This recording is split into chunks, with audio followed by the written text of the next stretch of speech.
Brain Dead from 1990. This has a all-star cast with what's the guy's name?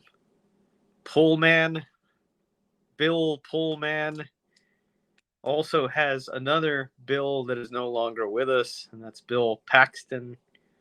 It has Bud Cort from one of my favorite movies, Harold and Maude, you know, and of course we've got George Kennedy.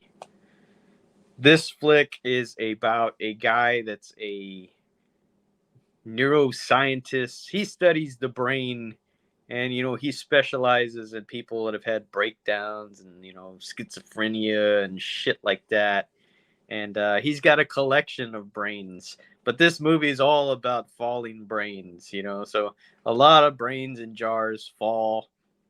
And this guy is being recruited to, like, hey, there's this other guy that's just gone crazy on us, and he has some secrets that we need in his He's mind. not so much being recruited as he's being coerced into helping a buddy do some unethical things so the buddy can keep his job. Well, I was going to get to that, Tom. So when the recruitment doesn't work, he begins to get, as Tom said, coerced, or as I would say, coerced, tomato.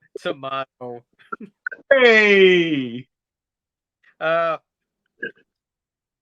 He interviews the guy that they want him to do this operation on to recover his memories or shut him the fuck down, so he doesn't tell anybody this secret information. But what secret information? Why is he being hired for this? Well, there's a company that this gentleman works for that he has some numbers that are never explained, but this company needs the numbers that is in this guy's head for some reason, for something. So you got to say there's a big company behind this. Yeah, what Tom just said. I don't know, because I'm already... Why not? Because it sucks, and none of this means fucking anything. It's all bullshit with 5 minutes of actual movie, and it all sucks dick. Not just any dick, but the dicks of a dead dog, you see. The guy's hit by a car. His head hits the windshield. No, you can't say, oh, the guy's hit by a car. There's a very clumsily shot auto accident.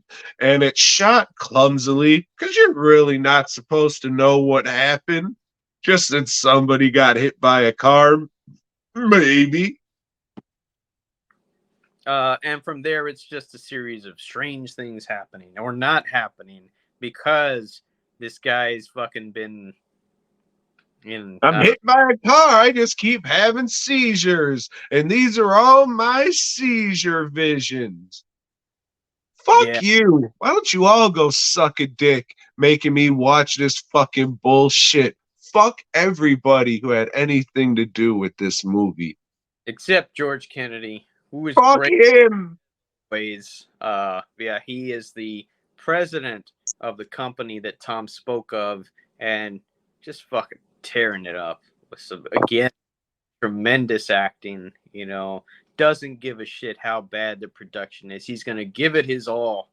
And that's what he did. Yeah, I'm not fond of this kind of movie. They make a lot of them where at the end it's like, oh, he was, suffering the whole time. And this was just, that worked maybe in like Jacob's Ladder. I like that.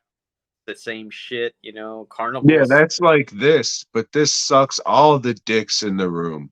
Yeah, Carnival of Souls, where she was dead the whole fucking time, the Hellraiser, where that shit happened too. It's this one is the worst of them though, that I'd say. This was just shit, just one thing after another.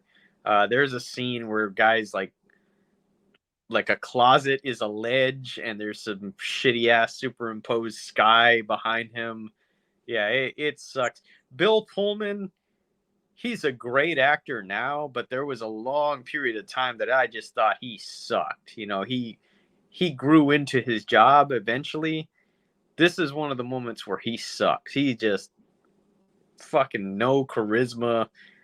Don't give a fuck about him. His line delivery is shit. Of course, he doesn't have much to work with because there's not much of a script. You know, even fucking what's his name? The Bill Paxton. The guy from Frailty. Yeah, who is usually fucking excellent, but if you don't have anything to work with, you're gonna suck too, and he does. Not a good movie at all, and I guess there's a reason I hadn't seen it before because nobody talks about it. You know, I guess the people that have seen it, they don't fucking remember. You know, not good. Yeah. Dio enthusiast Kyle Gash shows up at the very end under a mask. But beyond that, there's nothing really noteworthy. He plays one of the fucking doctors operating, if you were wondering. But yeah, this is just a big fuck you. It's just who cares? Once you find out what this is, it's just, well, who gives a fuck? Fuck you. Yeah, well, and that's essentially what the filmmaker is saying to the audience. Fuck you. You know, because, you know, yeah. Yeah, like this whole movie happens because the car accident was shot like it was in Cheeseballs. Just as shoddy and, confusing as it can be, to where you're not really sure what happened and who it happened to. So it's purposely garbage. So the bulk of just stuff can happen. Oh, this guy killed this guy, but they're saying I'm this guy, but he's coming back and saying, no, I'm really him, but is he really me? What's going on? Oh, I was hit by a car, so my fucking brain's broken, and the doctors are trying to save me from dying, but yeah, I just died, so who cares? All right, bye. Shout out to home video, where anything could have got made and released. Yeah, fuck this. We watched a lot of shit. Masters of Horror, Hellraiser, Andy Sedaris shit, Gamera. This is up there with them. Yeah, I'll put this one like with Paddington for sure. I don't know. You're a fucking racist, Joe.